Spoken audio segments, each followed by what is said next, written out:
Let's close the canopy by pressing left, Control, and C.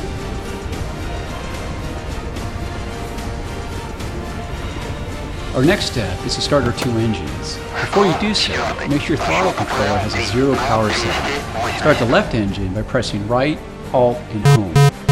With the left engine started, press right, Control, and Home to start the right engine.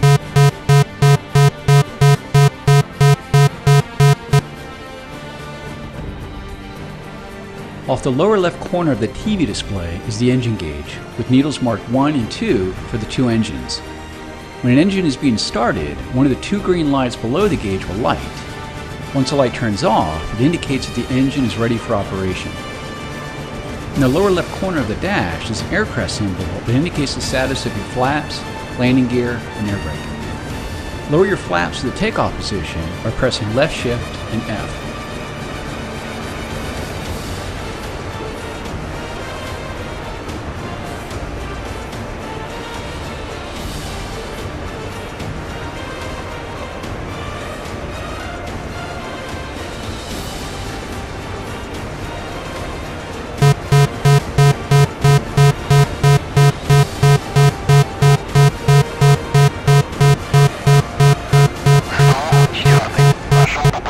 We're now ready to taxi, so slowly increase the throttles by moving your throttle control forward or pressing page up. To reduce throttle, use your throttle controller or press page down. To use the wheel brakes, press W. Start rolling forward and turn to the left of the taxiway ahead. Press Z to steer left and press X to steer right.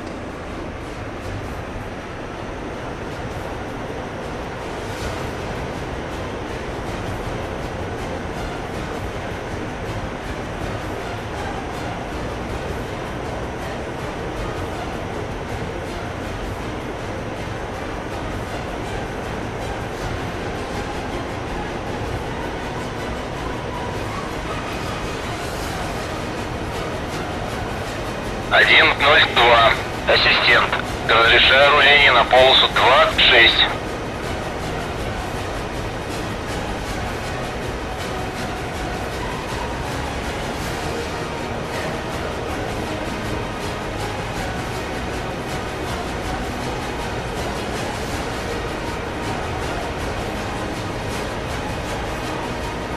Nice job. You're now heading in the right direction.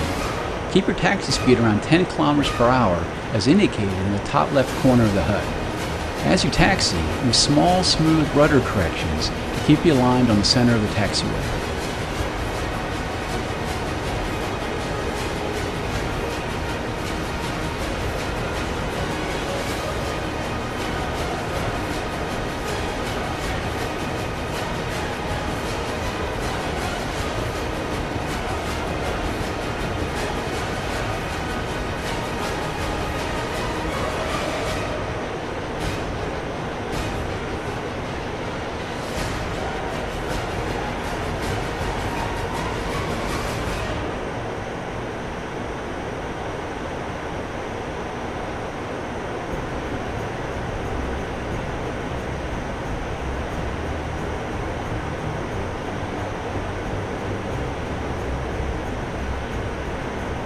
At the fork, hang a right to reach the runway.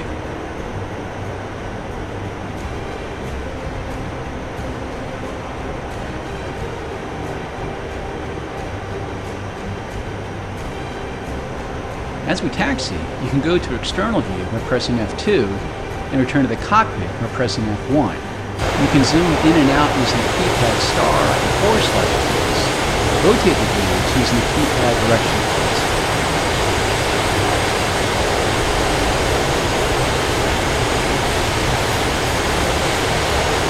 You've now reached the runway threshold.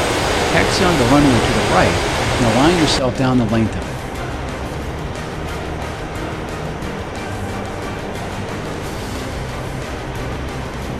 Once aligned down the runway, increase thrust of both engines to maximum and use gentle inputs on the rudder, X and Z, to keep you tracking down the center line.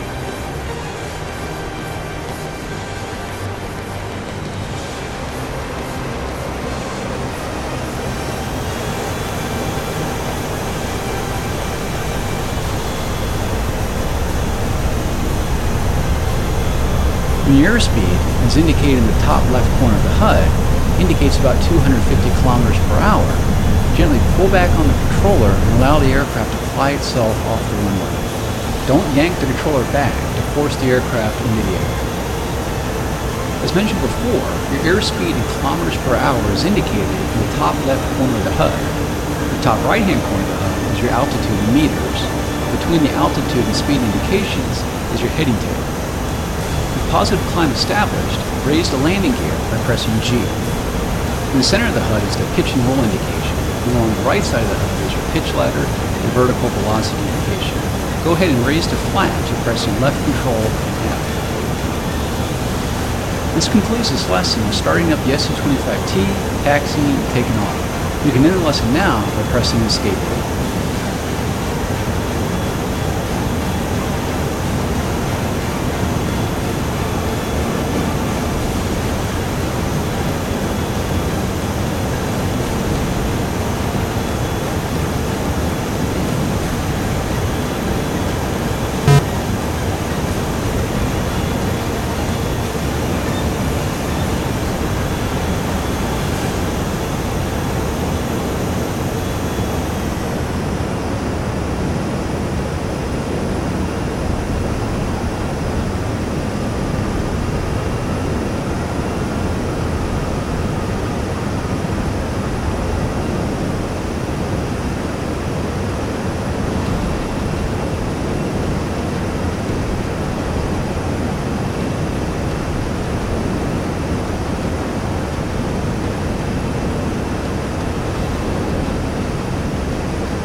осталось 1500 килограмм.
In this lesson, we're going to learn how to navigate to an airfield and land on it. There are 3 navigation modes that we'll be using: en route, return to base, and landing.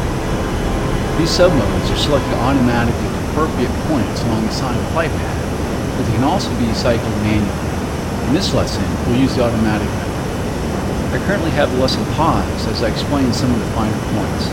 Press the spacebar to continue.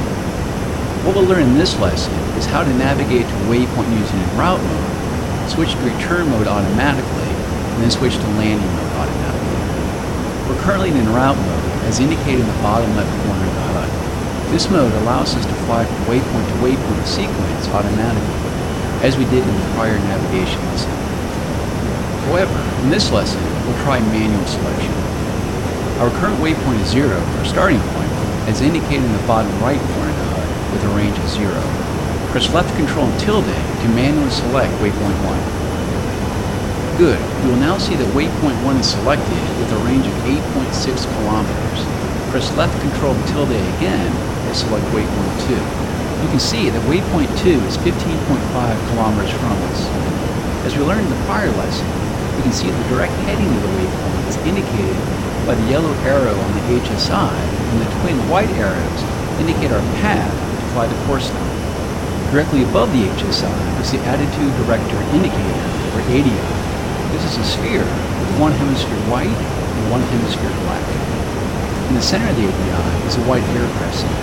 This air crescent stays stationary in pitch, but will rotate as you maneuver and roll. The ADI ball will move in pitch in relation to the air crescent. When the aircraft symbol center is over black, your nose is below the horizon. If the aircraft symbol center is over white, your nose is pointing above the horizon. Press the spacebar to continue. In the center of the ADI are 2 yellow lines that help assist you reach the waypoint via the course line. The course line is a direct line between 2 waypoints. The vertical line indicates your required azimuth steering to reach and maintain the course line. When the yellow vertical line is centered on the ADI, you are flying on or to the course line. If the vertical line is off to either side, put your stick in that direction until the vertical line centers on the ADI and adjust your roll to keep it centered. The yellow horizontal line indicates your elevation of course steering. When centered on the ADI, you are flying at or to the set course altitude for that waypoint. The yellow line is in the lower half of the ADI. Push the stick forward until the yellow horizontal line centers on the ADI and adjust pitch to keep it centered. Conversely, if the yellow horizontal line is above the center line of the ADI, pull back on the stick until the line centers. Along the top and left side of the ADI are your heading and elevation deviation scales. The more the lines are from center, the greater you are off the direct path to reach the waypoint. Let's practice this as we fly to waypoint 2. I won't pause the lesson when you press the spacebar. We'll first need to intercept the course line between waypoints 1 and 2. Note that the ADI steering bars and the HUD navigation circle provide us the same information. Fly the aircraft to center the ADI steering bars by adjusting the pitch and roll to keep the bars centered on the ADI. Or you can fly to keep the navigation circle on the HUD in the very center of the pitch and bank indicator. The choice is yours. Also remember that the assigned airspeed and altitude of the waypoint are indicated as smaller digits above your current airspeed and altitude. Fly to waypoint 2.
Переведи в набор.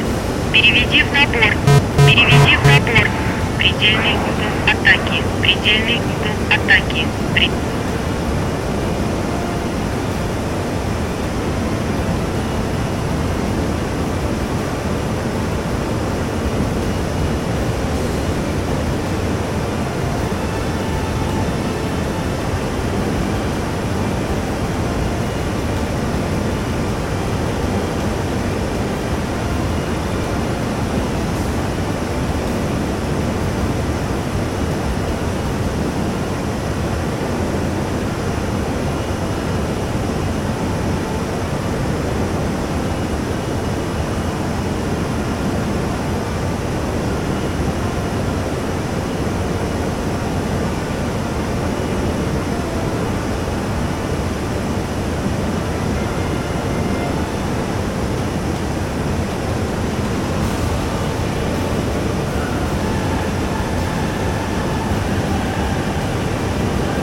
In the past two lessons, we learned the basics of navigation and landing in the right field conditions.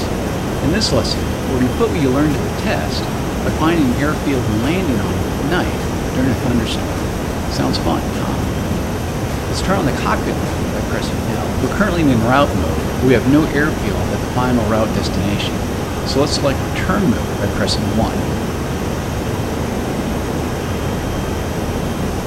As I mentioned in the last lesson, the airfield identification number is displayed in the lower right corner of the HUD.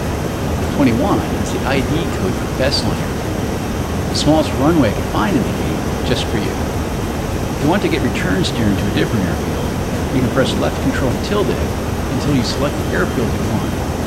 A complete list of airfield ID numbers is located in the back of the SU-25T flight manual. For now, let's keep it on 21.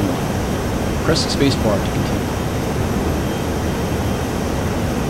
Using what you learned about course steering through the HUD and ADI, fly the assigned return course that will lead you to the ILS intercept for PASCAL airfield. As you start to descend, you'll probably pick up a lot of speed. Don't forget that you can deploy the air brakes by pressing B.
Get closer to the airfield, I should also mention that not all airfields have Russian ILS, as we had in the last lesson. Airfields that do include Mozdok, Krimsk, Maikop, and Krasnodar Center. Being that Beslan does not have this, you will not have the HUD ILS indications. However, if you look down at your HSI, you'll notice a dash across in the center in both solid vertical and horizontal lines. The dash lines are fixed and represent the optimal glide slope and localizer positions of the solid lines. Press the spacebar to continue.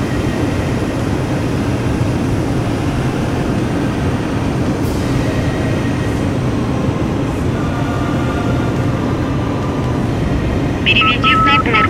Переведи в набор. If the glide slope bar is below the dash line, you are above glide slope. If it is above the dash line, you are under glide slope.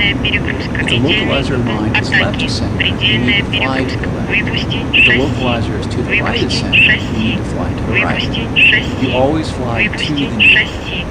As you pass over the inner marker beacon, you may have noticed a little bit of crosswind from south to north. To counter this, input a little left rudder by pressing Z and add a little right bank. Keep your nose tracking down the runway. Выпустить шасси. Выпустить шасси. Выпустить шасси. Выпустить шасси. Выпустить шасси. Выпустить шасси. Выпустить шасси. Выпустить шасси. Выпустить шасси. Выпустить шасси. Выпустить шасси. Предельный угол атаки. Предельная перегрузка. Выпустить шасси. Mission failure. Press escape to end the lesson.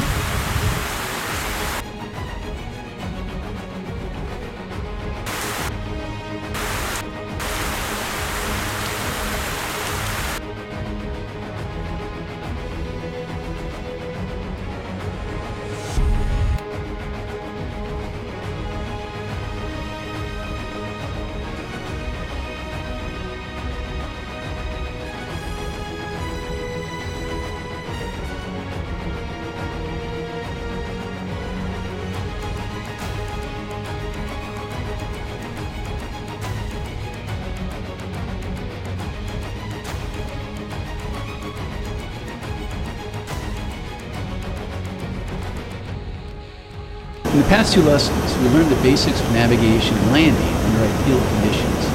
In this lesson, we're going to put what you learned at the test by finding an airfield and landing on it at night during a thunderstorm. Sounds fun, huh?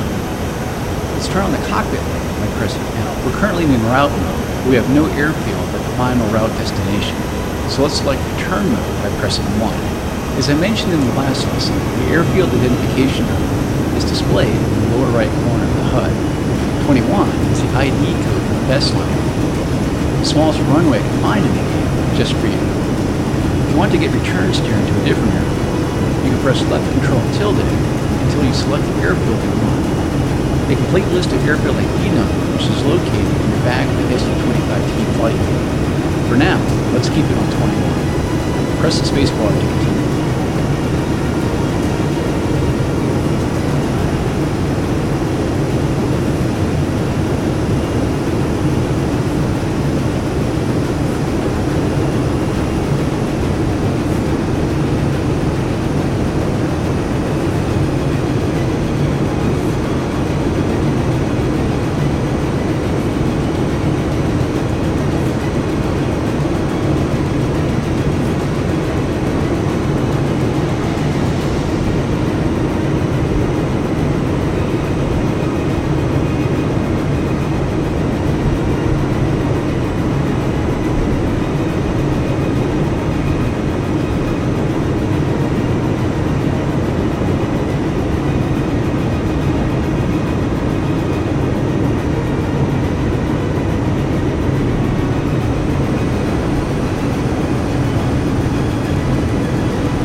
Выпустить шасси. Выпустить шасси. Выпустить шасси. Выпустить шасси. Выпустить шасси. Выпустить шасси. Выпустить шасси. Выпустить шасси. Выпустить шасси. Выпустить шасси. Выпустить шасси. Выпустить шасси. Выпустить шасси. Using what you learned about course steering through the HUD and ADI, fly the assigned return course that will lead you to the ILS intercept at best line airfield. As you start your descent, you'll probably pick up a lot of speed. Don't forget that you can deploy your air brakes by pressing B. Выпустить шасси. Выпустить шасси. Выпустить шасси. Выпустить шасси. Выпустить шасси. As you get closer to the airfield, I should also mention that not all airfields have Russian ILS, as we had in the last lesson. Airfields that do include Mozdok, Prinsk, Mykov, and Krasnodar Center. Being that Beslan does not have this, you will not have the HUD ILS indicator. However, if you look at your HSI, you'll notice a dash across the center with both solid vertical and horizontal lines. The dash lines are fixed and represent the optimal glide slope and localizer positions of the solid lines. Press the spacebar to continue. If the glide slope bar is below the dash line, you are above glide slope. If it is above the dash line, you are under glide slope. If the localizer line is left of center, you need to fly to the left. If the localizer is to the right of center, you need to fly to the right. You always fly to the needle.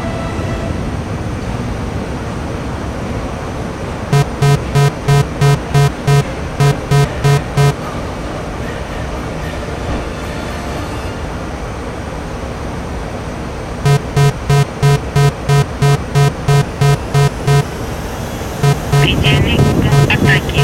Предельная перегрузка. Предельный угол атаки. Предельная As you перегрузка. pass over the inner marker beacon, you may have noticed a little bit of crosswind from south to north.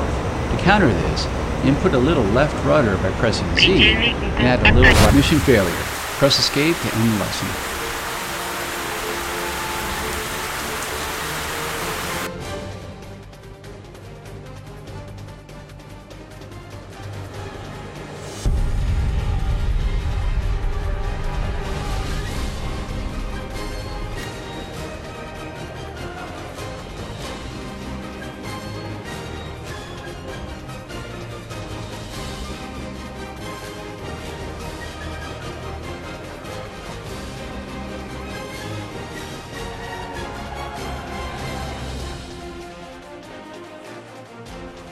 In this lesson, we're going to learn how to deliver unguided bombs in the Continuously Computed Impact Point mode, or CCIP. Unguided bombs of the SU-25T include the Fab 100, Fab 250, Fab 500, RBK cluster bombs, and Beta penetration bombs. In this case, I have two racks of Fab 100s and a couple of larger Fab 500s. Each of the Fab bombs has a high explosive warhead, and the number in the name indicates the bomb's weight in kilograms. I currently have the lesson in active pause. The first thing I need you to do is select air-to-ground mode by pressing 7. Do this now. Note that the HUD has changed to remove most of the navigation information and replaced with common symbology. I'll talk more about this soon. You can switch your weapons by pressing D. Try this now.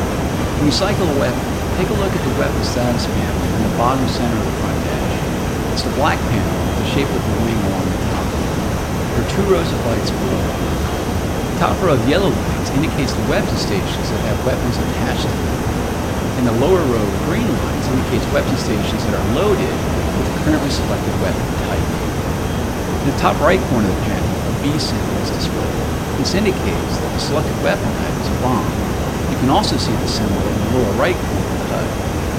By pressing left control and spacebar, you can set the ripple quantity, meaning how many bombs are released when you press and hold the weapon release button or trigger. Try this now. As you cycle ripple quantity, take a look at the weapon control panel in the lower left portion of the front dash. On the panel are two knobs. The right knob has positions for X1, X2, X4, and BCD. The position of the knob determines how many bombs will be released, as singles, in pairs, 4 at a time, or all at once. You can set the release interval by pressing B. This determines the time between each bomb release. Longer intervals result in greater spacing between bomb impacts. You can view the setting by looking at the position of the left knob on the weapon control panel. The knob has positions for 0.1, 0.2, 0.3, and 0.4 seconds. The last position indicates salvo mode, in which all weapons are released simultaneously. Give this a try. Press B to cycle the release interval. Those are the basics of configuring your settings for bomb release. Now let's learn how to put those bombs on target with CCIP mode. Using what you learned in the navigation lessons, fly through all the gates ahead. Press the spacebar to unpause the lesson. If you are not already, press 7 to enter air-to-ground mode.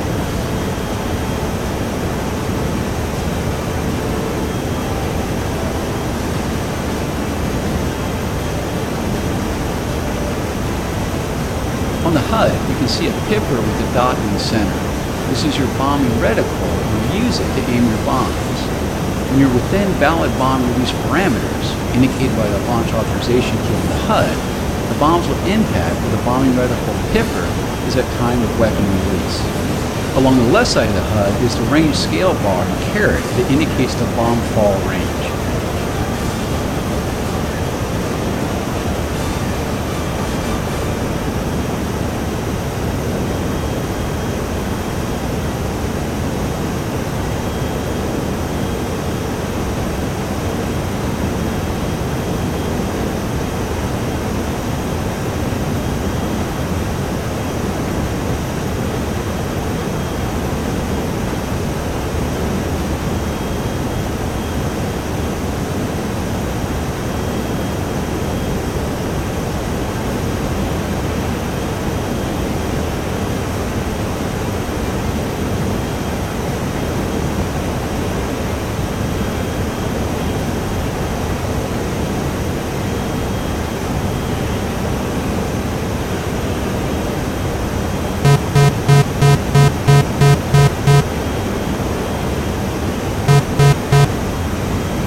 Предельный угол атаки. Предельная перегрузка. Предельный угол атаки. атаки. Предельная перегрузка.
In this lesson, I'm going to introduce you to the I-251 SHVAL, the electro-optical sensor, and how to use it to deliver a guided bomb and missile.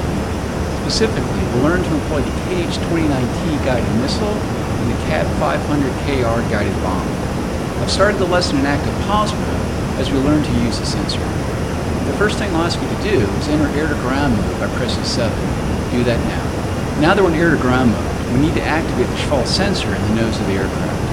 The SHVAL sensor image is displayed on the IT-23M TV display that dominates the right side of the front dash. Turn on the SHVAL by pressing O now. Let's talk a little bit about the symbols you see on the SHVAL display.